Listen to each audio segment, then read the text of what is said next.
Okay, let's just dive right into this. Picture yourself sitting in a classroom. You're staring at that big clock on the wall, and the ticking is just so loud. You're sitting there, literally waiting for a bell to ring to tell you when you're finally allowed to stand up and move. Well, in the source material we're looking at today, they call this the classroom cage. We've all been there, right? I mean, you probably grew up thinking you were in that room to learn how to think, but this text makes a completely different argument. It suggests that you were actually there to learn how to obey. So think about it. Why are you staring at the clock? When you really reflect on that totally familiar feeling of just waiting for a bell, it brings up a pretty startling concept about what the classroom is actually for. The text argues that the classroom isn't fundamentally designed to spark critical thinking or unbounded curiosity. Instead, it's an environment engineered from the ground up to teach obedience and compliance.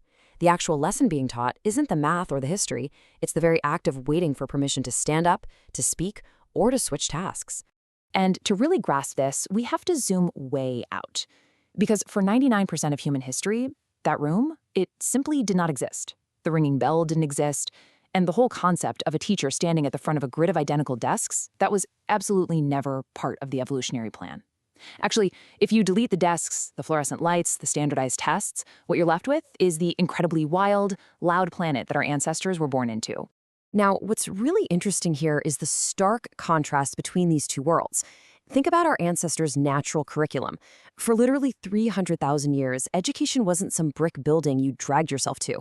It was a deeply ingrained relationship. A child didn't sit perfectly still for 8 hours a day. They learned by watching an elder's hands, mimicking how to sharpen a stone tool, or figuring out exactly which plants were safe to eat. The classroom was a fire, and the textbook was just a voice in the dark sharing survival secrets. And on the flip side of that, you have our modern system, standardized buildings, standardized textbooks, and, well, standardized compliance. Which brings us to this fascinating and honestly kind of mind-blowing biological fact. 18. Almost every other species on Earth learns everything they need to survive in a matter of weeks. But humans? We take a full 18 years to absorb our environment and reach adulthood. And researchers point out that this isn't some glitch or flaw in our biology. It is the actual evolutionary design. The author of our source material frames this tragedy perfectly. They write that we were built to be a dedicated window for learning, but somewhere along the way, that window got fitted with iron bars. Think about that for a second. That natural, incredible 18-year period we have to absorb the vast complexities of the wild world was essentially hijacked. It was funneled into a highly rigid, highly controlled system. Let's trace how this builds across human history, because you can pinpoint exactly when the classroom turned into a cage. It starts with that 300,000-year evolutionary baseline of raw survival. Then it shifts massively about 4,500 years ago with the rise of Sumerian bureaucracy. And finally, it completely solidifies in the 1800s with the dawn of industrial factories. So, taking a closer look at that middle era, the very first formal schools were built roughly 4,500 years ago in Mesopotamia. But here's the kicker. The Sumerians didn't build them to satisfy natural human curiosity. No, they built them to manage bureaucracy. The empire needed scribes, specialists who could tally up grain, record debts, and essentially run the machinery of the very first cities. And the text notes this created a subtle but incredibly profound shift. You stopped learning what you needed to survive, and you started learning exactly what the system needed you to know. Fast forward to the 1800s, and the system evolves again. Places like Prussia and England needed something highly specific to fuel their booming economies. They needed obedient factory workers, and the requirements were dead simple. Step 1, show up on time. Step 2, follow repetitive instructions. And Step 3, absolutely do not ask why when the whistle blows. The author argues they effectively took childhood and turned it into a conveyor belt. They standardized your youth just so they could standardize your adulthood. So the crucial question we have to ask ourselves is, why does the bell ring every 45 minutes? If you really think about it, it's certainly not because your brain naturally finishes learning after exactly 3/4 of an hour. The source argues it's completely designed to train you to switch your focus on command. I mean, even if you are right in the middle of a major creative breakthrough, the bell forces you to stop. It fundamentally teaches you a core lesson. Your time isn't actually yours. It belongs to the schedule. The text draws an undeniable, straight line between this school conditioning and our adult lives.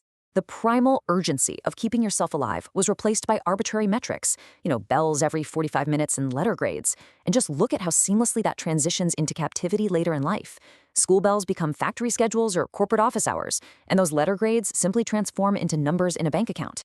You're taught to run this race that nobody officially announced, yet somehow everyone around you is running it. And this artificial race takes a devastating psychological toll. You spend your waking hours doing what someone else decided is worth your time. The explainer draws a pretty heavy comparison here. It notes that scientists observe animals kept as captives in zoos exhibiting very specific behaviors, things like pacing, repetitive movements, and visible stress. Well, humans, placed in this rigid educational and economic system, start to show eerily similar signs of psychological breakdown.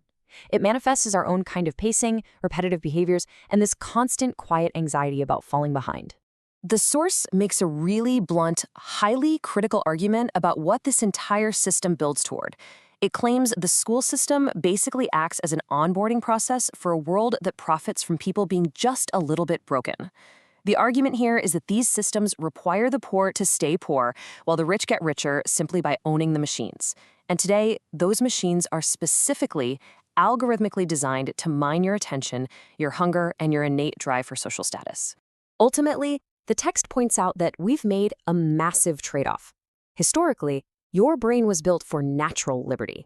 That means the immense dopamine reward of finding a piece of fruit in the summer, or looking at a face you love across a campfire.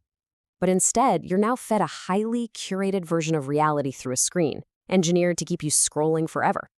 We've essentially been trained to trade our natural liberty for what the author calls civil liberty, which they define as merely the freedom to do only what the rules permit.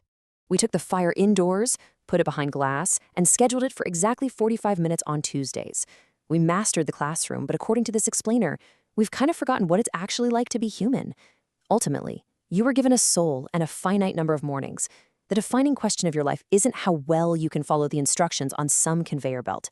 It's really about what you choose to do with your time before the door finally closes. Which leaves us with one final, pretty heavy thought to chew on. The next time that bell rings, whether it's an actual school bell, your morning alarm clock, or just a random notification on your phone, ask yourself this: are you truly leaving the room, or are you just moving to a bigger cage?